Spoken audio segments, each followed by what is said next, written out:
नमस्ते, वेलकम छ मेरो च्यानल नेपाली मम अन ड्युटीमा। आज म सिन्कीको अचार राखेको लामो समयसम्म नबिग्रिने गरी राखेको रेसिपी भिडियो लिएर आइरहेको छु। यो सिन्कीको अचार एकदमै यम्मी टेस्टी हुन्छ। सिन्कीको अचारको लागि सबैभन्दा पहिले म तेल खार्छु। सिन्की अलिकति थोरै नै भए पनि तेल चाहिँ मैले अलिकति धेरै नै लिए, किनभने अचारको माथिबाट पनि खाल र सेलाको तेल राख्नुपर्छ। तेल खारिएर ग्यास अफ गरेर मैले स्वाद अनुसार खस्रो पारेर पिसाको खोर्सानीको धुलो राखिदिए अनि हर्दी। अब यसलाई चाहिँ चिसो हुँदै सेलिन दिनुपर्छ। अब मसला भुट्दैछु। 1 चम्मच जिरा, धनिया, कलौंजी, तोरी चाहिँ 2 चम्मच छ।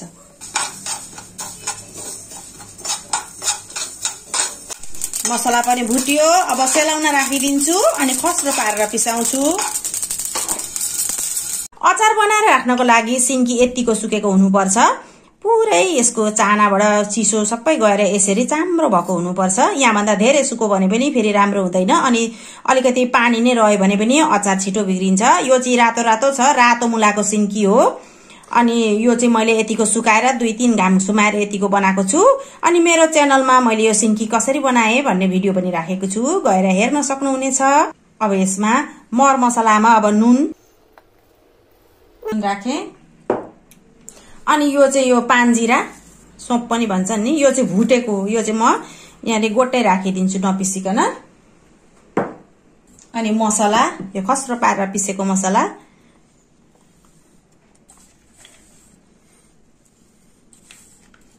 मसला अलि राम्रै राख्यो भने राम्रो हुन्छ। मजाले मसला राख्यो भने मसलामा चुर्लुप्प डुब्यो सिन्कीका चाना भन्ने राम्रो हुन्छ।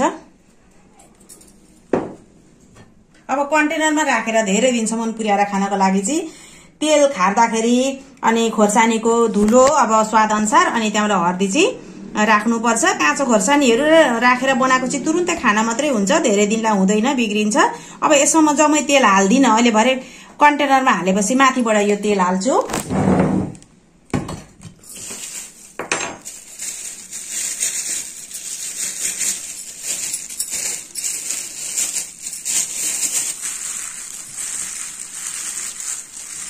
एकदमै टेस्टी हुन्छ आलु सिन्कीको अचार।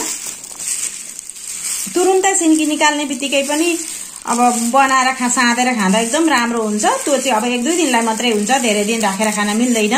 यतिको सुकाएर राख्यो भने चाहिँ अब अलिक धेरै राखेको छ भने पुरै खाना हुन्छ।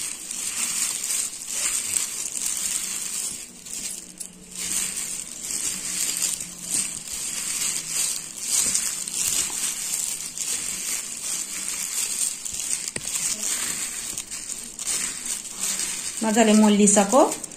अब ओभानो एउटा कन्टेनर मैले सानो लिएर छु। अब मैले सिन्कीको चाना मसँग पनि थोरै नै छ, त्यही अनुसारको अचार राख्दा चाहिँ भरसक चाहिँ अब सानो सानैमा राखेको राम्रो, किनभने चलाएपछि चाहिँ अब अलिक बिग्रिन्छ कि भन्ने डर हुन्छ। अब म भर्दैछु।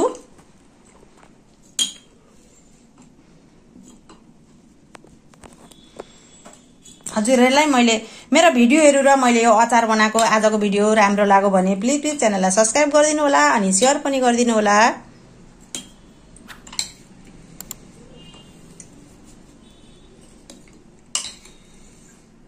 अब कलर खोर्सानी राखेर बनाउँदा पनि हुन्छ, अझै रातो देखिन्छ। अब मेरो चाहिँ यो मुला नै रातो हुनाले गर्दा सिन्की पनि रातो भएर निस्क्यो, त्यत्तिकै कलर राम्रो छ।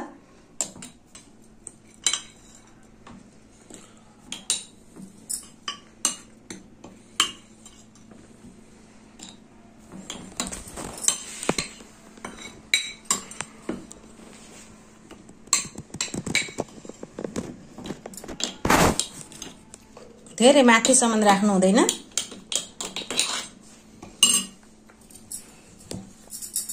अब यहाँ माथिबाट चाहिँ तेल हालिदिनुपर्छ। यो सिन्कीको अचारलाई चाहिँ तेलमा डुबाएर राख्नुपर्छ, अथवा तपाईहरुलाई काँचो तेल मनपर्छ भने काँचो तेल हाल्दा पनि हुन्छ, खारेको तेल मनपर्छ भने खारेको तेल हाल्दा पनि हुन्छ। मैले चाहिँ खारेकै तेल हाले। यसलाई चाहिँ चुर्लुक्कै तेलमा डुबाएर राख्नुपर्छ अनि वर्षौंसम्म दिन बिग्रिदैन। अब यसलाई अलिक दिन घाममा राखिदिनुपर्छ अनि भित्र राखेर चाहिँ निकाल्दै खाँदै गर्दा हुन्छ। यसरी तेलमा चुर्लुक्कै डुबेको हुनुपर्छ अनि मात्रै यो सिन्कीको अचार बिग्रिदैन धेरै दिनसम्म राखेर खानको लागि। आजलाई यतिमै, फेरि अर्को भिडियोमा भेटौँला। Thank you so much, bye by.